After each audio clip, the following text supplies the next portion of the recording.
Well, first of all, great to have all of you here today. We appreciate your coverage of Samford football and all the good stuff that our guys are doing.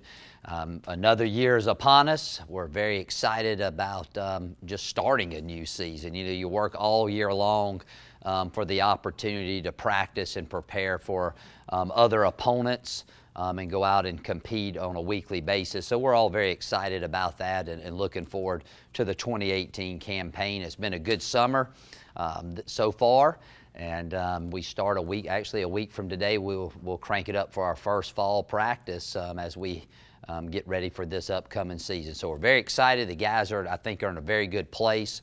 You know, we come off on a season last year where we made the playoffs for back-to-back times, the first time in 25 years in school history. We have a lot of outstanding student athletes that garnered a lot of awards.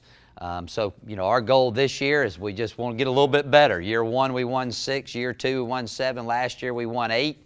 If we can win 1 or 2 more, we would win the conference championship, which is always the first goal that any team has going into a season. So we're excited, looking forward to it, and hopefully we can win 1 game a week, beat Shorter, beat East Tennessee State, and everybody in between. And if we do that, we'll all be very excited about the way the season turned out. Coach, when you come in and you rebuild the program and, like you say, make back-to-back playoff appearances and first time in a really long time, is it now that the culture's kind of been established that you can tell the guys it's time to take that next step? Well, I think we have a good culture. Now, culture is a fluid deal, okay? It's not always, it never stays the same. But we have a lot of players that are returning with a lot of plays underneath their belt. I think they've done a good job in just the couple weeks that the freshmen have been here is making their acclimation process a lot easier, because, you know, there's going to be a few new players, newcomers that are going to have to step in and provide meaningful snaps this upcoming season. But you know, our goal is to be number 1, and I tell the team that all the time. I mean, that's why you compete. You want to be the champion. You want to be ranked number 1 all the time, and so that's something we do. But I hate to use this saying, but it is a process. Okay, I mean, you can't focus on the outcome. You got to focus on being the best you can be each and every day. And I feel like with the type of players that we have, with the work ethic that they've been putting in, and with the schemes our coaches have implemented and will continue to implement, I believe that, you know, our best will be pretty good. And, you know, a lot of times, depending on what type of season you have, depends on how good everybody else is. You always want your best team when everybody else has their worst teams, okay? I've been down that road before. You know, from that standpoint, I know there's a lot of excitement around our program, but that's what we've been building for. You know, we've been building to be the best, and you know, fortunately for us right now, we've been picked as the conference favorites. You know, there's a lot of work that goes into making that a realization, but right now we're just focused on getting started for camp.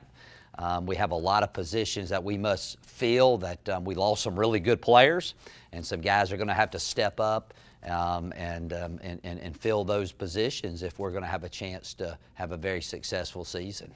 One of those positions you don't have to fill is at the quarterback spot. How valuable is it to have a guy with all the experience under his belt like Devlin, who's a leader and kind of the guys can look up to him, and you know what you're getting out of him? Well, you know, first of all, I mean, you know, his accomplishments speak for themselves. And if you'll look at any championship football team, okay, there's 3 characteristics that championship football teams have. They have a really good quarterback, okay, they're solid in the special teams, and they have a great defensive line.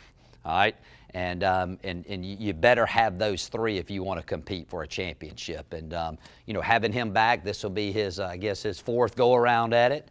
You know, he has great knowledge of the offense, which makes it a lot easier for us, and he's very accurate. And fortunately for him, he's got some good playmakers to get the ball to that makes him look really good. So from that standpoint, you know, you couldn't ask more for that. And then, you know, last season, it's kind of how it all works together. Defensively was probably the best effort we put on the field since I've been the coach. So we got a lot more opportunities. And So it all kind of works together. But, he's close to being the all-time leading passer in FCS history. And if he's able to break that record, that means we had a really good season this year. So we're excited for what's in store for him this year as well. You guys are picked to win the SoCon title. Does that put pressure on you guys this year? No, again, I mean, it's just somebody's opinion. You got to go out each and every week and perform. But again, like I said earlier, you want to be number one. I mean, you need to embrace being number one, and we want that type of culture. We want that type of program here where, we get everybody's best game. I mean, we're the game everybody circles. We're not there yet, but hopefully one day we will be. And when you become that team, it's amazing how much harder everybody works. The excitement around the competitions week in and week out become. So, again, it's preseason. I don't even know what type of team we're going to have, but no two teams are the same. But I do feel like if we will stick to the plan and we will have a little luck on our side and we'll stay healthy, this could be a very fun season for the Samford Bulldogs. Going back to Hodges, I remember in the spring you talked a little bit about giving him more freedom at the line.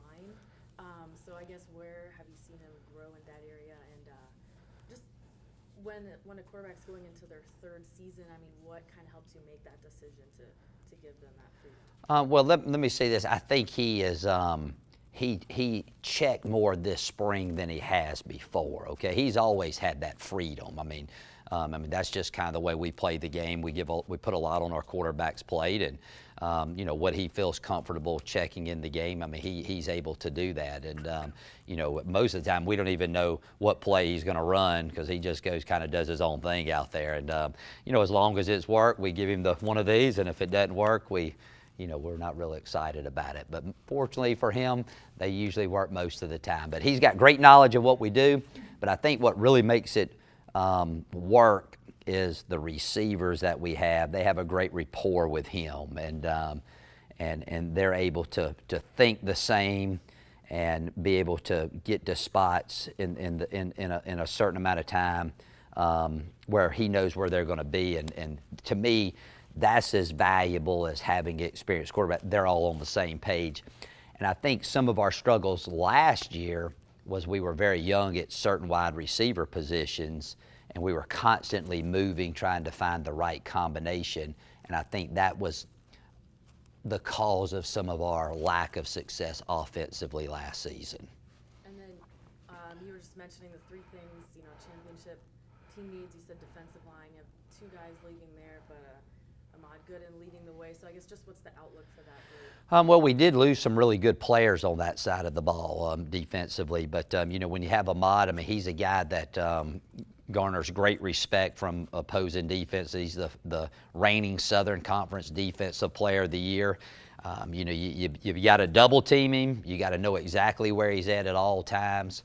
And by him drawing that much attention, it allows some of those other guys to be more successful. But he's earned every accolade that he's gotten. He is a dynamic player. No matter if you know where he's at or you double team him, he's got the skills to beat that. But we need a little bit more depth on the inside due to some departures from last season.